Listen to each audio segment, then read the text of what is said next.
Hello everyone, my name is Chandan Singh. Guys, आप में से न जाने कितने ऐसे लोग होंगे जो बहुत सारे इंग्लिश के सेंटेंसेस गलत बोलते होंगे। जिसमें से जो पहला सेंटेंस है दोस्तों, उसे हम कहते हैं कि मैं उसे 5 साल से जानता हूं, मैं उसे 10 साल से जानता हूं। आप कैसे बोलेंगे? आप में से बहुत सारे लोग ऐसे बोलते होंगे कि अच्छा, मैं उसे जानता हूं, आई नो हिम 5 साल से for 5 years, I know him for 5 years. ये सेंटेंस गलत है दोस्तों। अगर आप कहते कि मैं उसे जानता हूं, I know him, I know her, एकदम करेक्ट है। लेकिन जहां पर आपको 5 साल, 10 साल, बचपन से 2004 से अगर इस तरीके से कुछ लगाना हो तो आप प्रेजेंट इंडेफिनिट का सहारा नहीं ले सकते हैं। सुनने में लगेगा कि प्रेजेंट इंडेफिनिट ही तो है, मैं उसे जानता हूं। कई लोग ताते ती के चक्कर में फंस जाते हैं। गाइस, ये सेंटेंस प्रेजेंट परफेक्ट पे बनेगा। तो जहां पर आपको बोलना है कि मैं उसे 5 साल से जानता हूं, आपको कहना चाहिए I have known him for 5 years. जी हाँ दोस्तों, I have known him for 5 years. ये एकदम करेक्ट है। आपको अटपटा लग रहा होगा बट ये करेक्ट है। वो मुझे 10 साल से जानती है। She has known me for 10 years. मन में सवाल आएगा कि ऐसा क्यों, प्रेजेंट परफेक्ट में क्यों? ग्रामर कहता है दोस्तों कि जहां पर फॉर और सिंस है, कि अगर पास्ट से प्रेजेंट तक कुछ है तो वहां पर हम परफेक्ट और परफेक्ट कंटिन्यूअस टेंस का इस्तेमाल करते हैं। यानी कि प्रेजेंट इंडेफिनिट का इस्तेमाल नहीं हो सकता है, प्रेजेंट कंटिन्यूअस या किसी भी कंटिन्यूअस और इंडेफिनिट का इस्तेमाल नहीं होगा। हमारे पास जो 3 टेंसेज है उसमें से जो परफेक्ट टेंस है और जो परफेक्ट कंटिन्यूअस टेंस है, उन्हीं दोनों के साथ हम फॉर और सिंस लगा सकते हैं गाइस। जब कोई पुराने से लेकर अब तक की बात हो तब, क्योंकि फॉर के अलग भी इस्तेमाल होते हैं, मैं उसकी बात नहीं कर रहा हूं। तो अगर मुझे बोलना है कि भाई मैं इसे बचपन से जानता हूं, मतलब बचपन से लेकर अब तक जानता हूं, तो मैं आई नो हिम सिंस चाइल्डहुड नहीं कह सकता। आई have known him since childhood, यानी कि मैंने प्रेजेंट परफेक्ट टेंस का इस्तेमाल किया। कई लोग सोचेंगे कि प्रेजेंट परफेक्ट कंटिन्यूअस टेंस का भी इस्तेमाल कर सकते हैं क्या? कैसा बोल सकते हैं कि I have been knowing him for 5 years, 10 years? जी नहीं। ये जो नो वर्ड है ना, KNOW, इस नो के साथ ING नहीं लग सकता है। इस वजह से हम इसको परफेक्ट कंटिन्यूअस टेंस में नहीं लगा सकते हैं। तो कुल मिलाकर के अगर आपको बोलना है कि भाई मैं उसे 5 साल से जानता हूं, तो आप प्रेजेंट परफेक्ट टेंस का इस्तेमाल करें, आई have known him for 5 years. यही करेक्ट है। सेकेंड जो मिस्टेक है गाइस, जैसे हम किसी को कहते हैं कि अच्छा अच्छा लेट जाइए भाई साहब, लेट जाइए। तो लेट जाइए को कई लोग कहते हैं please lay down, lay down. बहुतों के मुंह से मैंने सुना है। ले डाउन नहीं होता है। हम कह रहे हैं कि आप लेट जाइए, आप किसी को लिटा मत दीजिए। आप हैं, आप यहां पर लेट जाइए। हम यहां पर बोलेंगे लाई डाउन। आप इस काउच पर लेट जाइए, lie down on the couch या लाई ऑन द काउच। अगर मैं कहता हूं कि यार मैं लेट रहा हूं, तो आई एम लाइंग। मैं बिस्तर पर लेटने जा रहा हूं, I am going to lie on the bed. मैं ले नहीं कह सकता कि प्लीज लेट जाइए, ले डाउन। मैं लेट रहा हूं, आई एम लेइंग डाउन। जी नहीं, ये रॉन्ग इंग्लिश है गाइस। लाई जो है, लाई का मतलब होता है कि आप खुद लेट जाओगे। एक बंदा खुद लेट रहा है, वो लाई बोलेगा कि मैं लेट रहा हूं, आई एम लाइंग। मैं लेटने जा रहा हूं, I am going to lie. Lay का मतलब होता है कि आप किसी और को कहीं पर रख दोगे, उसे लिटा दोगे। Lay the table, lay the cat on the bed, lay the child on the bed. Lay का मतलब उसको लिटा दो, उसको फलाने को रख दो, एकदम ले रख दो। लाई मतलब खुद लेटना, ले मतलब किसी और को लिटा देना, यूं समझ लीजिए।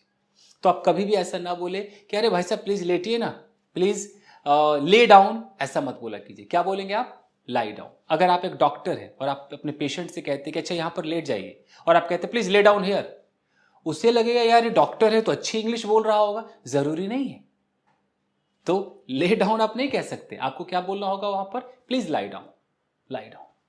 अच्छा, लाई मतलब लेटना। लाई का जो सेकेंड फॉर्म होता है वो भी ले होता है गाइस। जैसे कि मैं लेट गया, तो मैं क्या बोलूंगा? आई ले डाउन। लाई लेटना, और अगर मैं खुद लेट गया, मुझे सेकेंड फॉर्म लगाना है, तो आई ले डाउन। और ले जो फर्स्ट फॉर्म है कि भाई आपको मैं लिटा दूंगा, I will lay you down, I will lay this table here. वो ले फर्स्ट फॉर्म है, जिसका मतलब है कि किसी और को आप लिटा दो। लाई फर्स्ट फॉर्म है, इसका मतलब है कि मैं खुद लेटूंगा, लेकिन इसका जो सेकेंड फॉर्म होगा वो ले होगा, LAY होगा। तो लोग वहां पर कंफ्यूज हो जाते हैं। तो फिर भी याद रखिए, मैं खुद लेट रहा हूं, I M lying down. Okay, मैं कह रहा हूं भाई साहब आप लेट जाइए, प्लीज लाई डाउन। हम ले डाउन नहीं कह सकते। ले का मतलब ले the child on the bed, बच्चे को बेड पे लिटा दीजिए, तब हम ले का इस्तेमाल करें। क्लियर है? ये दूसरी मिस्टेक थी गाइस। तीसरी मिस्टेक क्या है, बहुत सारे लोग ऐसे बोलते हैं, oh hi hi myself Chandan Singh, myself Sohan, myself Ravi. गलत इंग्लिश है, आप ऐसा बोल ही नहीं सकते हैं। ये जितने भी सेल्फ फैमिली है ना, माई सेल्फ हो गया, yourself, himself, herself, our self, themselves, ये गाइस या तो ये एम्फेटिक प्रोनाउंस में आते हैं या रिफ्लेक्सिव प्रोनाउंस में आते हैं। आप इनको सब्जेक्ट बना ही नहीं सकते हैं। आप कैसे बोल सकते कि माई सेल्फ चंदन सिंह? गलत है। अब आप कहेंगे मैंने तो फिल्मों में देखा है, जहां भी आपने इसको सुना देखा है ना, जानबूझकर इसको डाला जाता है कि यार बंदा जो नॉर्मल जो टूटी फूटी अंग्रेजी बोलता है वो इस तरह की अंग्रेजी ज्यादा बोलता है। जानबूझकर ऐसा दिखाया जाता है। सही मायनों में ऐसा नहीं बोला जाता है। आप किसी इंटरव्यू में ऐसा नहीं कह सकते कि या हाय hi myself Chandan Singh. गलत है। My name is Chandan Singh, I am Chandan Singh. हम यहां तक कह सकते हैं hi this is Chandan Singh, but interview में ये बोलना ठीक नहीं, बट ये ग्रामेटिकली करेक्ट है कि दिस इज, जैसे this is a man, that is the women, so this is Chandan Singh, that is Kundan Singh. ये ग्रामेटिकली करेक्ट है, लेकिन माई सेल्फ चंदन सिंह नहीं। तो कभी भी आप ऐसा ना बोले कि हाय माई सेल्फ फलाना, जी नहीं, गलत इंग्लिश है गाइस। तो समझ गए? नेक्स्ट जो मिस्टेक है गाइस, कुछ लोग ऐसे बोलते हैं कि अच्छा when I will go to market I will purchase something for you. मतलब क्या कहते हैं कि when I will go to market, जब मैं मार्केट जाऊंगा तो मैं कुछ चीजें खरीदूंगा, आई विल परचेज समथिंग। अगर गाइस आपको यह बोलना है कि फ्यूचर में जब ऐसा होगा तो वैसा होगा, तो जब आप व्हेन बोलते हैं या जब आप इफ कहते हैं तो आपको वहां पर विल नहीं लगाना है। आप ऐसा नहीं कह सकते कि अच्छा when I will reach the market I will purchase something. गलत। आपको क्या बोलना है? प्रेजेंट इंडेफिनिट के अंदर बोलना है कि when I reach the market, when I reach, will नहीं, when I reach the market I will purchase something for you. जब वो आएगी यहां पर मैं उसे पढ़ाऊंगा। अगर आप कहते कि when she will come here I will teach her, wrong. आपको क्या कहना है? When she comes here I will teach हर। जब तुम मेरे पास आओगे मैं तुमसे बात करूंगा। अगर आप कहते कि when you will come here I will talk to you, गलत है। आपको क्या बोलना है? When you come here I will talk to you. When you pass I will give you something. If you cry I will slap you. अगर तू रोया तो मैं तुझे थप्पड़ मारूंगा। तो ऐसा नहीं कि if you will cry I will slap you, गलत। If you cry I will slap you. अगर तू शोर मचाएगा तो देख मैं तुझे डांटूंगा भाई। तो ऐसा नहीं कह सकते कि if you will make a noise I will scold you, गलत है। If you make a noise I will scold you. Clear है?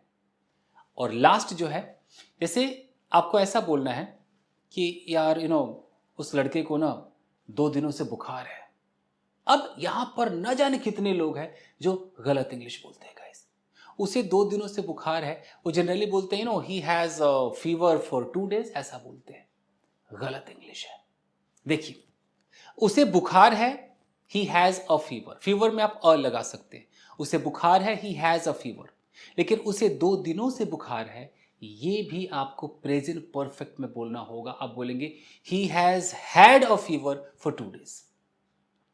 अगर मैं बोलूं कि यार मुझे 2 दिनों से हेडक है, तो मैं ये नहीं कह सकता कि I have headache for 2 days। मैं बोलूंगा I have had a headache for 2 days। यानी कि आपको यहां पर प्रेजेंट परफेक्ट टेंस का इस्तेमाल करना है। आम भाषा में आपको हैव हैड बोलना है, आपको हैज हैड बोलना है। और अगर ये पास्ट हो कि उसे 2 दिनों से बुखार था, तो आपको 2 बार हैड बोलना होगा कि he had a fever for 2 days। ये सच्चाई है। मान लीजिए कि आपके पास एक लैपटॉप है और आपने बोला भाई साहब ये लैपटॉप 2012 से लैपटॉप है मेरे पास। आप कैसे बोलोगे इंग्लिश में?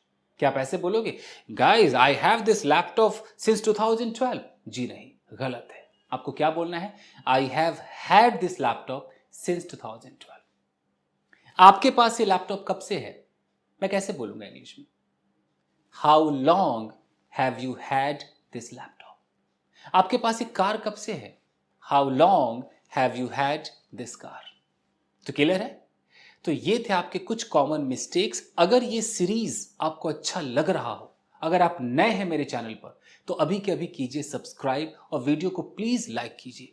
मैं ऐसे ही सीरीज लाता रहूंगा दोस्तों। So thank you very much for watching this video. See you in another episode. Thank you guys.